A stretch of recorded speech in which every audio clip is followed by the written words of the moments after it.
Hello everyone, I am CA Siddhant Gandhi and welcome to my first YouTube video. In today's YouTube video, I am going to share you all what were my experience, how I used to study and how I cleared my CA final exams with 4 exemptions in my first go. So let us start with today's video. So my day used to start at around 3:30 to 4 o'clock. सबको ऐसा लगेगा कि बहुत जल्दी उठता था कि बहुत जल्दी होगा ये, बट ट्रस्ट मी गाइस, जो सुबह का टाइम है ना सबसे प्रोडक्टिव रहता था और उसमें आपकी जो रिकॉलिंग कैपेबिलिटी है वो सबसे ज़्यादा रहती है। और मैं लगभग शाम के 8 to 8:30 तक पढ़ा करता था और मैं बीच में ऐसे शॉर्ट ब्रेक्स और आफ्टरनून नैप लिया करता था। और पूरा ऐसे ट्रैक करने के लिए कि मेरे दिन में कितनी इफेक्टिव आवर्स हो गए, मैं उसके लिए एक स्टॉप वॉच रखा हुआ था और मैं जब भी ब्रेक्स लिया करता था तो उसको स्टॉप वॉच को बंद कर दिया करता था, जिससे मेरे पास एक ट्रैक रिकॉर्ड रहे कि मैंने दिन में कितना घंटा पढ़ाई किया है। और मैं सबको यही रेकमेंड करूंगा, आप भी एक स्टॉप वॉच रखिए, एक टाइमर रखिए, जिससे आपको खुद को एक पता हो कि आपने दिन में कितना घंटा पढ़ाई किया है। तो ये एक रखना सबसे ज्यादा एक नेसेसरी है मेरे हिसाब से। फिर सेकेंड चीज पे आते हैं कि मैंने कितने नंबर ऑफ रिविजन्स किए थे। देखिए, मैं किसी को ऐसे रेकमेंड नहीं करता पर्सनली कि आप किसी से कंपेयर कीजिए क्या किसने इतने रिवीजन किए हैं, मेरे दोस्त की 2 हो गए, उसकी 3 हो गए। देखिए, क्वालिटी मैटर्स करती है। मैंने ऐसे लोगों को भी देखा है जो एक रिवीजन करके भी फर्स्ट अटेम्प्ट में पास हो गए, और ऐसे लोगों को भी मैंने देखा है जो एकदम 3 रिवीजन 4 रिवीजन करके भी फर्स्ट अटेम्प्ट में नहीं कर पाते हैं। तो क्वालिटी मैटर्स द मोस्ट। फिर भी मैं अपना पर्सनली बताऊंगा, मैंने 2 से 3 रिवीजन किए थे और मैंने मतलब स्टडी लीव की पीरियड में ही डिसाइड कर दिया था कि मेरा कैसे शेड्यूल होगा। फर्स्ट रिवीजन को मैंने अप्रोक्स 12 to 13 डेज दिए थे। फिर सेकेंड रिवीजन आता था, मैंने उसको 5 डेज कर दिए थे, और जो लास्ट जो थर्ड रिवीजन था ना उसको मैंने 2 डेज ही रखा था, क्योंकि देखिए आपको एग्जाम से पहले मिलने ही 1.5 दिन वाले हैं। अगर आप पूरा सिलेबस ही 2 डेज के अंदर कवर नहीं कर पाते तो आप कैसे एक्सपेक्ट कर सकते हो अपने आप से ही कि आप 1.5 डेज के अंदर पूरा सिलेबस कवर करेंगे। हाँ, तो लास्ट में आप टारगेट कीजिए कि आप 2 to 3 मैक्स 3 डेज के अंदर पूरा सिलेबस कवर कर लो, ताकि तभी आप 1.5 डेज के अंदर सिलेबस कवर कर पाओगे। और जहां तक बात रही आईबीएस की, तो मैंने पूरे शेड्यूल के टाइम शायद तक 3 से 4 दिन मैक्स आईबीएस किया होगा, मतलब उससे ज्यादा मैंने टाइम एलोकेट किया नहीं है उस सब्जेक्ट को पर्सनली। बट अगर आप करना चाहो तो आप थोड़े डेज एक्स्ट्रा ले सकते हो केस स्टडी वगैरह सॉल्व करने के लिए। मेरा था। फिर आता है कि मॉक टेस्ट देने हैं कि नहीं। देखो, मॉक टेस्ट देनी ही है। मैंने पर्सनली 2 मॉक टेस्ट दिए थे, और देखो मॉक टेस्ट देना नेसेसरी ही है। एक तो आपको पता चलेगा कि आप कहाँ स्टैंड आउट करते हो, चाहे आपकी प्रिपरेशन कच्ची हो पक्की हो, मैटर नहीं करता, मॉक टेस्ट दे दो। क्या पता जो क्वेश्चन मॉक टेस्ट में पूछा गया है वही आपके मेन एग्जाम में आ जाए। तो मॉक टेस्ट देना ही, आपको खुद को पता चलेगा आप कहाँ स्टैंड आउट करते हो। फिर आते कि मैंने क्या थोड़ा सा अलग किया था, मैंने एक बुक बनाई थी और उस बुक का नाम मैंने मिस्टेक बुक रखा हुआ था। उस बुक के अंदर मैं क्या करता था, मैंने उसी बुक के अंदर सारे सब्जेक्ट्स के मिस्टेक्स लिखता था।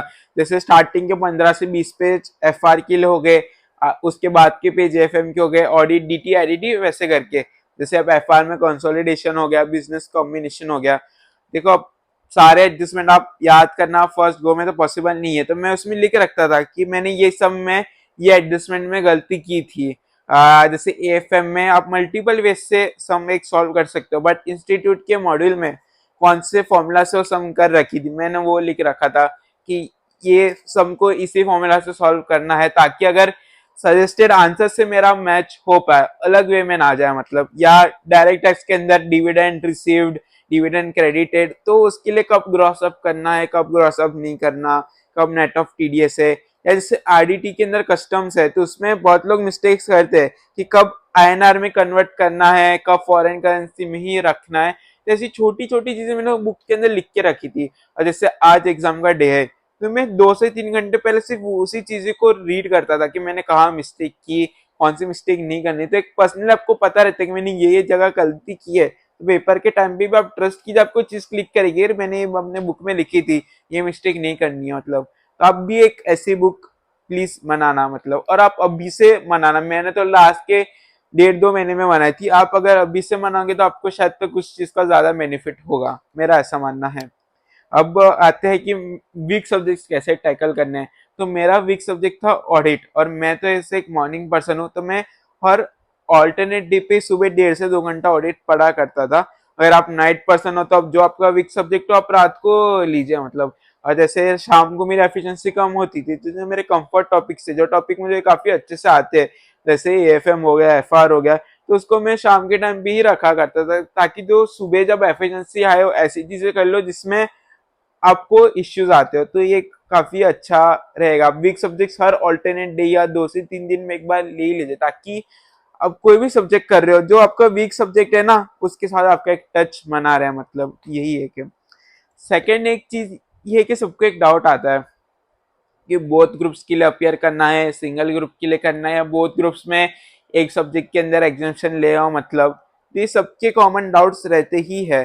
तो मेरा पर्सनली ये कहना है कि आप बोथ ग्रुप्स के लिए ही जाइए, मतलब आपको नहीं पता कि कब कौन सा पेपर इजी आ जाए, कौन से पेपर का चेकिंग टफ हो जाए, इजी हो जाए, तो आप बोथ ग्रुप्स के लिए ही जाए। वैसे ही देखो आप देने नहीं वाले थे, ट्राई कर लो, क्या पता आप पास हो जाओ। और देखो सीए का पेपर है ना 114 मार्क का आता है, और उसमें सिर्फ आपको 100 मार्क का अटेम्प्ट करना है, और पास होने के लिए आपको 40 ही चाहिए और एग्रीगेट के लिए 50 चाहिए।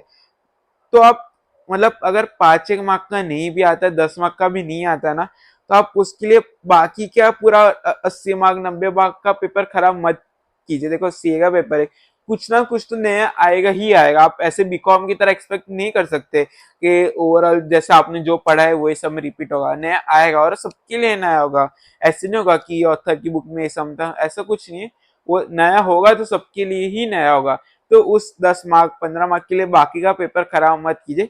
जो चीज आपको आती है ना उस पर आप कॉन्फिडेंस रखिए और अच्छे से पेपर अटेम्प्ट कीजिए। अगर थोड़ा बहुत पेपर छूट भी जाए, आप 100% ट्राई कीजिए कि आप पूरा पेपर अटेम्प्ट कर पाए, बट कभी अगर छूट भी जाए तो ट्राई कीजिए कि आगे का जो नेक्स्ट पेपर है ना वो खराब ना हो या उस पर इम्पैक्ट ना आए, मतलब ये मेरा पर्सनली मानना है।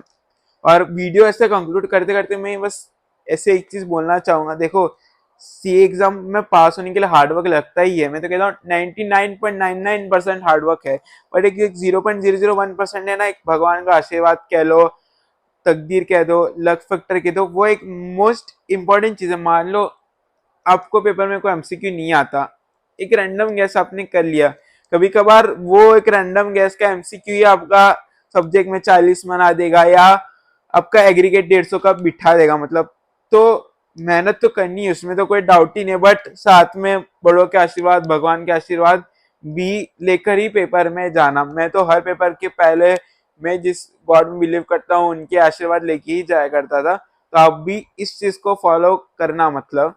और बस यही तो ओवरऑल आज की वीडियो में था कि मैंने कैसे पढ़ाई की, मैं कितना घंटा पढ़ाई करता था, मैं अपने मिस्टेक्स कैसे मिस्टेक बुक्स में लिखा करता था, वीक सब्जेक्ट कैसे हैंडल किए, बोथ ग्रुप देने चाहिए सिंगल ग्रुप।